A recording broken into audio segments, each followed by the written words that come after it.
Olá, sejam bem-vindas e bem-vindos. Hoje o nosso tema aqui no Mackenzie Talks é a computação em nuvem, uma tecnologia que permite às empresas criar, lançar e escalar soluções digitais com grande velocidade e eficiência. O prêmio para quem embarca nessa jornada é grande.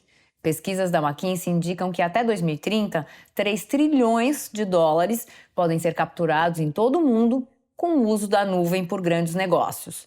Parte desse montante vem da redução de custos com TI, mas a maior porção dos ganhos vem do incremento na receita como reflexo de uma maior capacidade e velocidade de inovação. Para falar sobre esse tema, recebo em nosso estúdio hoje o Luiz Bittencourt, vice-presidente de Tecnologia e Operações do Santander Brasil. Ele vai nos contar sobre a experiência do banco com a migração para a nuvem. Olá, Luiz, muito obrigada pela sua presença e seja muito bem-vindo hoje aqui no Mackenzie Talks. Muito obrigado.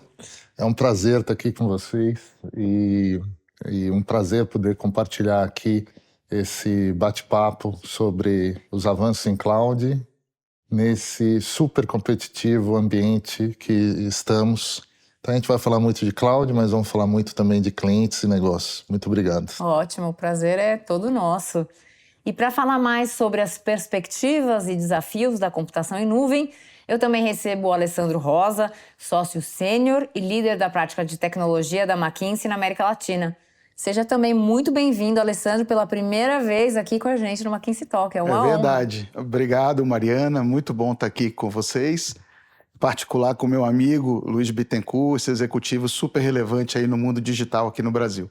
Prazer estar aqui, vai ser ótima discussão. E eu sou a Mariana Almeida, te convido a nos acompanhar nessa conversa. Mas antes, eu quero te lembrar que o Mackenzie Talks é uma série de entrevistas de aproximadamente 20 minutos em vídeo e em podcast, com especialistas da McKinsey e convidados.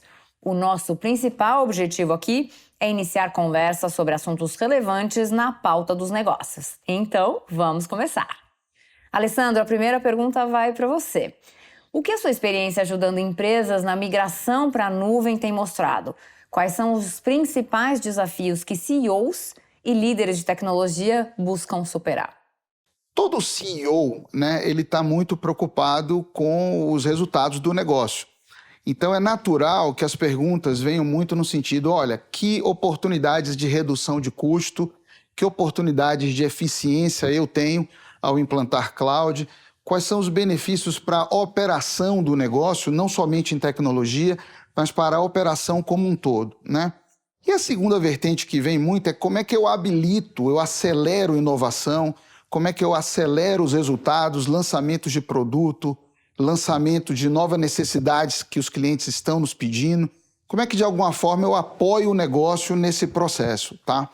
E acho que essas duas vertentes vêm muito dos CEOs. Quando você fala com CIOs, ou com líderes técnicos, eles vão além, eles vão muito na questão de como é a melhor forma de implantar a nuvem, quais são as opções que eu tenho, como deveriam ser as estratégias de investimento nesse processo e que opções eu tenho de risco versus retorno nesse processo, né? Então, eles entram muito a fundo no como desse processo, tá? Os desafios que eu vejo, eles estão menos ligados a questões técnicas, eles estão mais ligados à estratégia e a questões organizacionais e de modelo operacional, né? É muito comum a gente começar um processo de nuvem tentando otimizar processos, mas sem ter feito um planejamento estratégico, um planejamento holístico, né? A gente chama de um norte nesse processo, né? É muito importante ter um norte nesse processo, é muito importante o alinhamento entre as áreas de tecnologia, as áreas de negócio, e é muito importante que você tenha claro as suas decisões estratégicas dentro de um roadmap de implantação. Então eu vejo que esses cenários, de alguma forma, eles diferenciam estratégias que são exitosas de estratégias que não conseguem maximizar o real potencial que você pode extrair desse processo.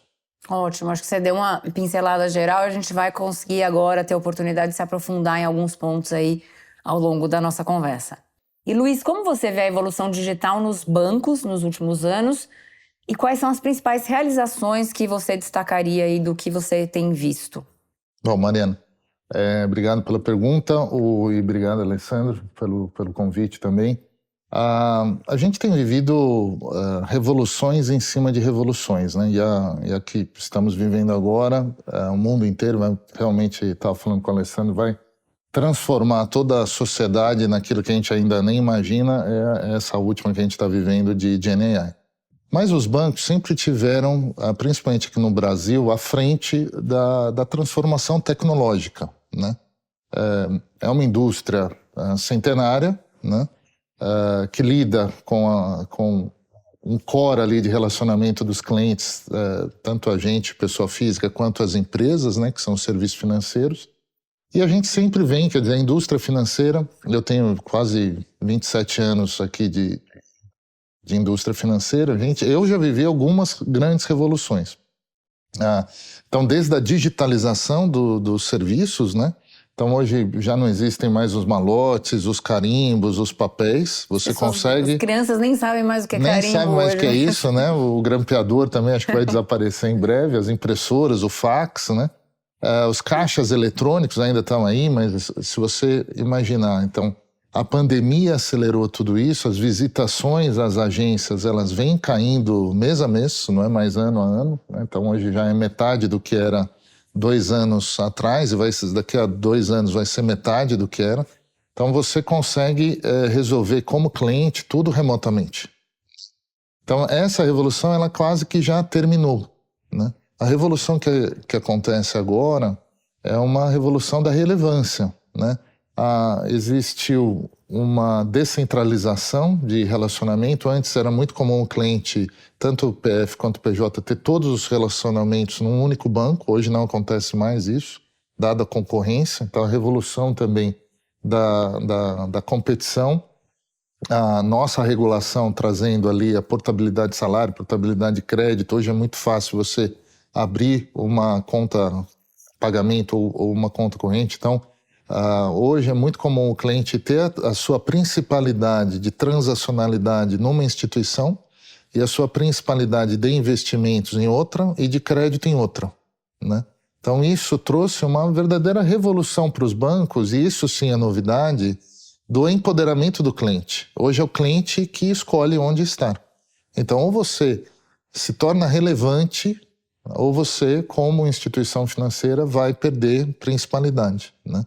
E a tecnologia está por trás dessa transformação. Então, como que o banco empodera o cliente, tem insights inteligentes, né? Muda a forma de se relacionar, eliminando bancarês. Então, que a gente percebe quem está ganhando o jogo, quem é simples, quem é transparente e quem é relevante. E a tecnologia tem que viabilizar e ser um enabler, né? Um habilitador da transformação do negócio para isso. Essa é a revolução que a gente está vivendo, da competição exacerbada. Não está fácil para ninguém, né? E isso só nos deixa mais animado ainda, porque a gente está no core dessa transformação.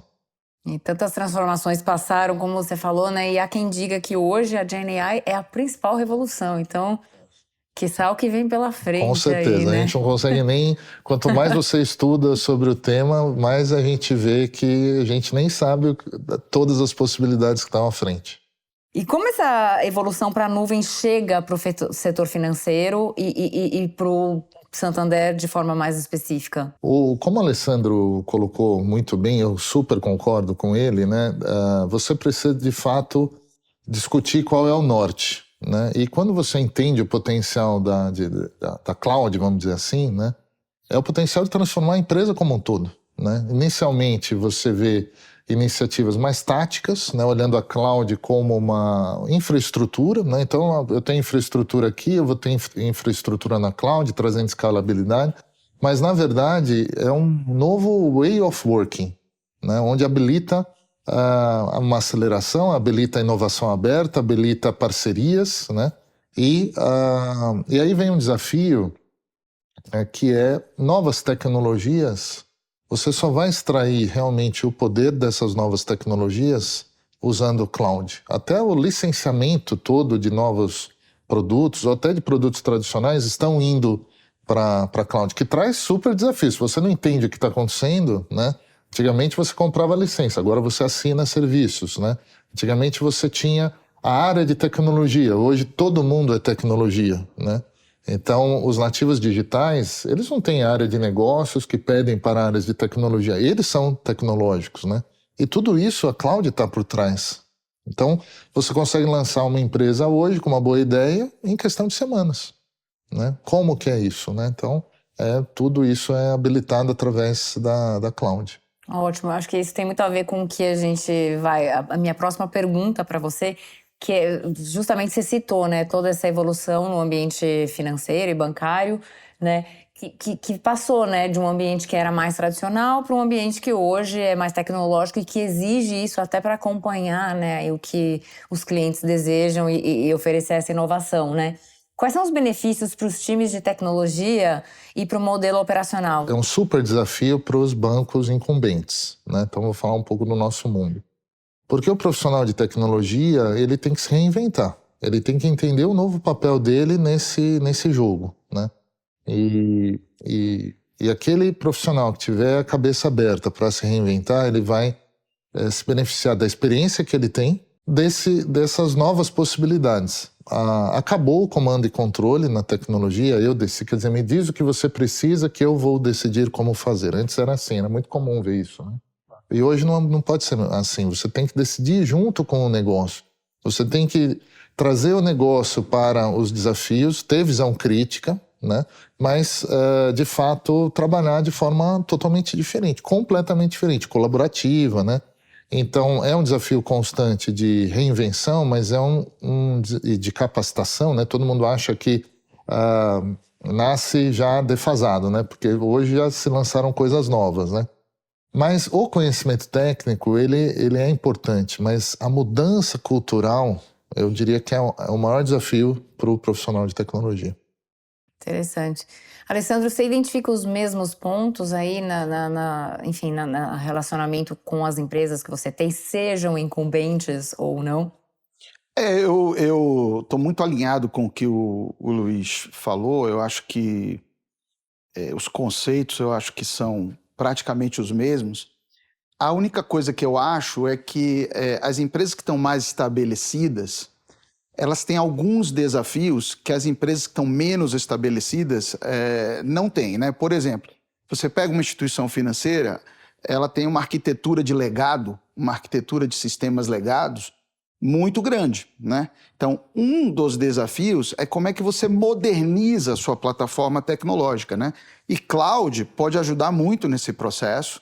Eu acho que talvez, já entrando um pouco na questão de inteligência artificial, a própria inteligência artificial pode ajudar muito nesse processo. A gente hoje tem trabalhado com clientes, por exemplo, utilizando técnicas de inteligência artificial para acelerar a migração de sistemas legados para uma plataforma mais moderna, tecnológica, né? Então, isso é um ganho muito grande para empresas que estão estabelecidas, né?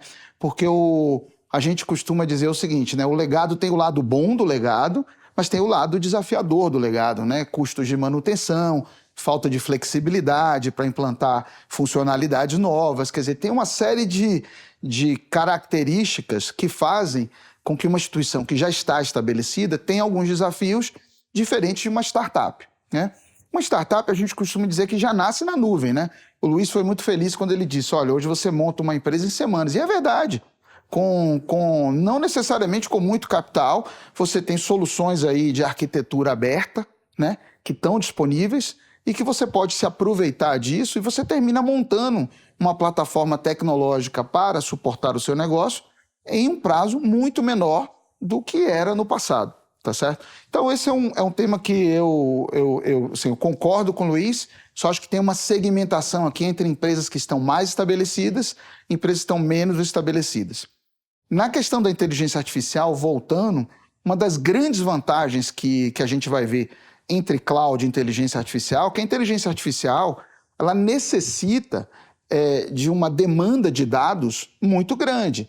E quando você tem um bom parceiro de cloud, quando você tem uma plataforma de cloud bem estabelecida, você pode suprir essa necessidade sem grandes investimentos, né? Ou seja, esse pico de dados que eventualmente a inteligência artificial traz no seu contexto, é uma coisa que cloud ajuda, né?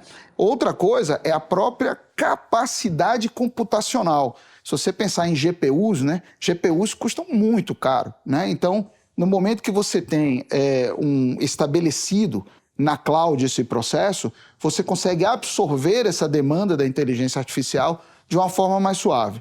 Como consequência disso, você aproveita melhor o benefício da inteligência artificial e pode escalar sem uma grande capacidade de investimento. Que esse talvez seja o ponto obstáculo quando você olha os projetos de inteligência artificial tradicionais, né? No mundo tradicional, não no mundo de cloud, tá certo? Não sei se a gente entrou um pouco nesse contexto de inteligência artificial, mas eu queria de alguma forma já entrar nesse link entre a cloud e a inteligência artificial. Não, isso perfeito. Inclusive, uma das perguntas que eu vou fazer é exatamente sobre isso, mas até antes de passar para esse tópico mais específico, Luiz, eu ia te fazer uma outra pergunta, que como você citou en passant, né, os benefícios que isso pode trazer, que a tecnologia de cloud pode trazer para os clientes finais, né? Mas eu queria ver se você tem alguns exemplos bem específicos, concretos, para nos contar aí de como isso chega ali na ponta, né? Esse trabalho todo que é feito por trás chega ali na ponta. Hoje a gente já opera em cloud, né? A gente opera no modelo de cloud híbrida, dois provedores externos e também a nossa cloud, o nosso data center ali de Campinas é uma super cloud privada. O que isso nos ajuda, né?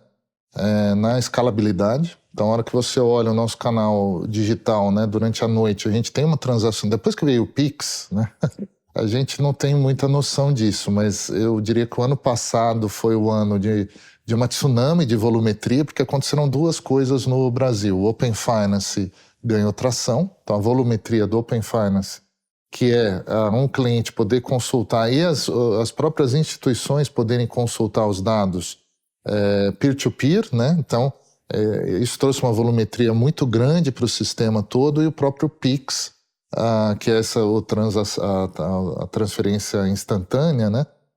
Então, os nossos volumes aumentam ali de 5% a 10% quase que mensalmente, e ano contra ano vão dobrando, né? Isso seria impossível se a gente não tivesse em cloud. Interessante. Né? Então, isso nos trouxe uma segurança muito grande para absorver e o comportamento também do setor financeiro, intramês, intraday, intrasemana. A gente vai entrar no Black Friday, aí tem Dia das Mães, quer dizer, isso tudo seria impossível mesmo o sistema suportar. Né? A gente vê um super desafio, a gente acompanha via Down Detector, né? A gente e a concorrência.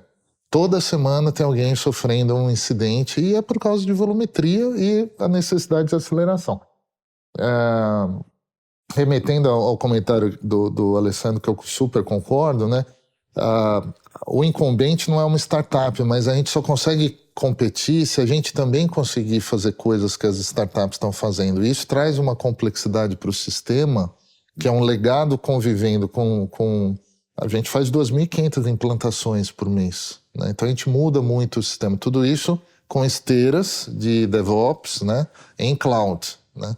Então isso tudo nos habilitou a acelerar e a ter essa escalabilidade com uma eficiência de custos que, se fosse numa outra realidade, eu teria que ter máquinas que ficariam ociosas, muito ociosas e muito caras, né, numa ociosidade ali, porque elas estariam paradas. Exatamente. Para não...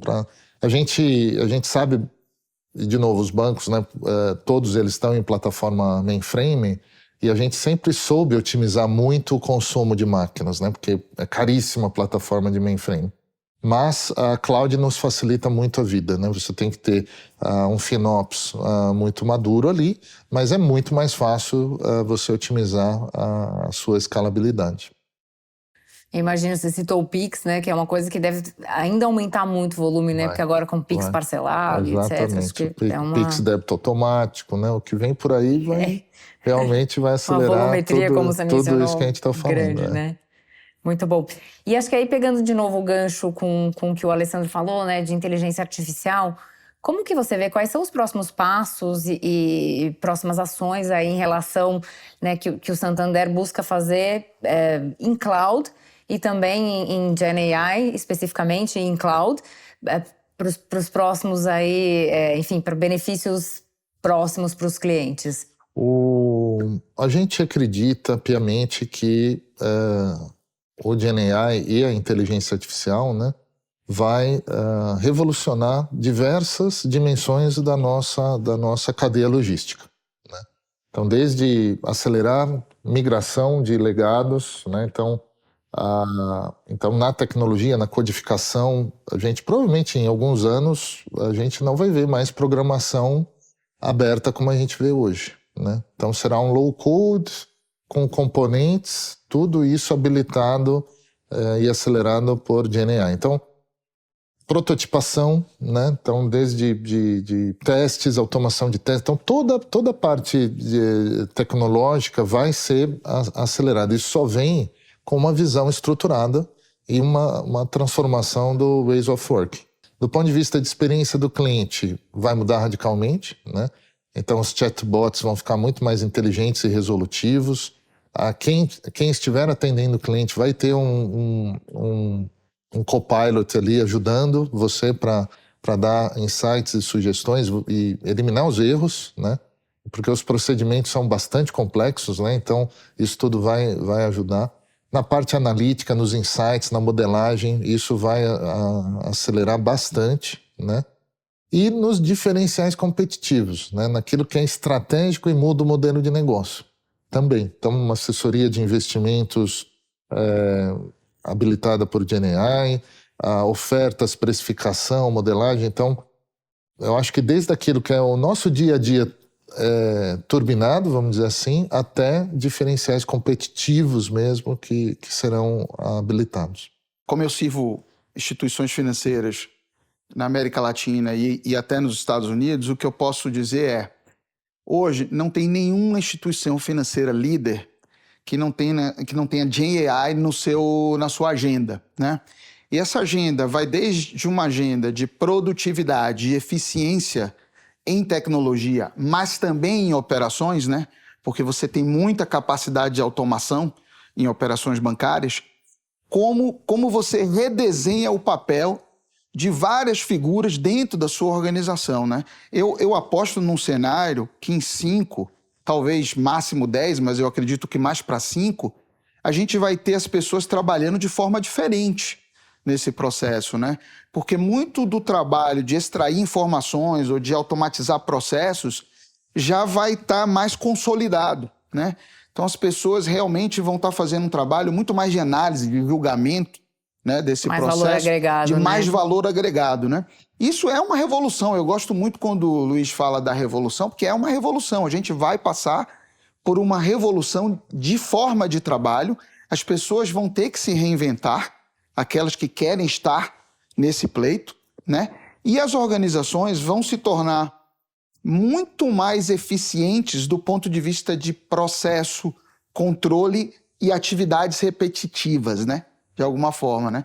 Então eu acho que vem por aí, assim, eu tô muito, vamos dizer assim, entusiasmado com a possibilidade que eu tô vendo num futuro relativamente próximo pelos projetos que eu estou envolvido hoje, né? Eu tenho projetos hoje na área de precificação, eu tenho projetos hoje na área de produtividade e tenho projetos de automação de back-office. Então, a gente cada vez mais vai ver isso se tornar um processo de escalamento, né? Então, nesse sentido, eu primeiro estou super em linha com o Luiz e vou além. Acho que a gente, em 5 anos, vai ter um cenário completamente diferente. O ser humano pensa de forma linear, né? E a gente está vivendo a convergência de tecnologias que estão acelerando muito. Então, Big Data com a internet, com o advento do iPhone, que faz 17 anos, quer dizer, tem muitos dados, isso habilitou o Big Data, que foi habilitado por Cloud, a mudança nos algoritmos de Deep Learning, isso também, quem estudou computação como eu há tanto tempo, eu fui atrás para entender o que foi mudando, né? Então, assim, os novos algoritmos, eles habilitaram o nível de acuracidade. Então, hoje você tem sistemas especialistas que a acuracidade da resposta é de 99,99%, né? Incrível, em cima, né? De inteligência, porque ele continua acelerando. Então, os GPUs, que vem a capacidade de processamento. Então, uma convergência de telecom com 5G, que vai ser 6G e etc. Então, velocidade, dados capturados por todo mundo tem um celular ou vários, né? Tudo isso habilitando o Big Data.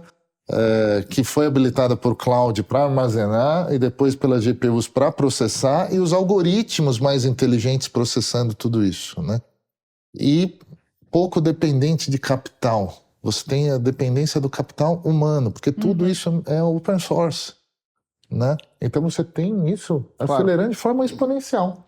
A hora que você vê a velocidade, então a gente está no chat GPT 4, né, se eu não me engano. O que vai poder fazer o 20?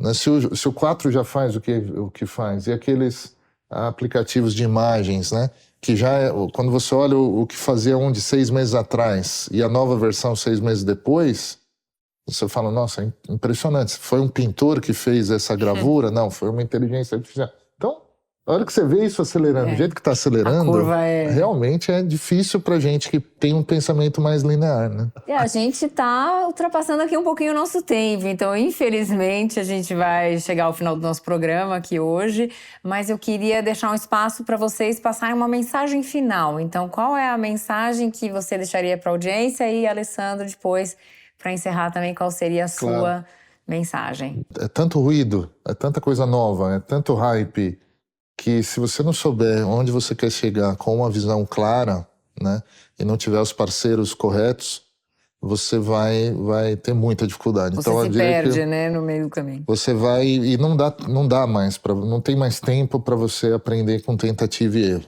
né? Então, muito feliz de estar aqui com vocês e ver o quanto que vocês também evoluíram nesse mundo digital, né?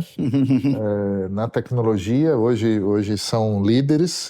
Do ponto de vista de cloud, eu acho que, primeiro, corroboro, né, com o que o Luiz está falando, essa questão do planejamento é muito importante. Eu vou além e digo o seguinte, é importante o alinhamento entre tecnologia, que sempre vai ser líder desse processo, e as áreas de negócio. Nós criamos uma abordagem muito interessante que é, você escolhe qual é a sua estratégia de cloud. E cada uma das opções te leva a um valor econômico estimado versus um risco e uma complexidade associada a essa tomada de decisão.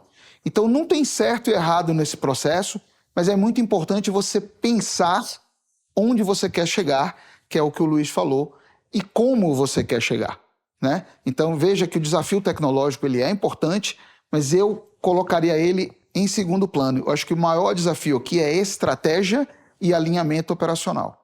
Muito bom. Muito obrigada, então, Luiz e Alessandro. Obrigado. Foi um prazer. Obrigado, interessantíssima aqui a nossa conversa hoje. Tá bom, obrigado. Espero que vocês voltem Conte conosco de novo aqui com a gente. Obrigado. E a você que nos assiste ou nos escuta, vamos continuar essa conversa? Escreva para os nossos especialistas pelo e-mail mckinsey-talks@mckinsey.com com as suas dúvidas ou comentários, porque o episódio fica por aqui, mas a nossa interação segue adiante. E não se esqueça de responder a nossa pesquisa e compartilhar com a gente o que você achou desse episódio. Para isso, basta acessar o QR Code que aparece na sua tela ou entrar no link que está na descrição desse episódio. Você também encontra na descrição do episódio a agenda completa do McKinsey Talks para conferir este episódio e os anteriores em vídeo ou em podcast. É isso aí, muito obrigada por ficar com a gente e nos vemos em breve. Até lá!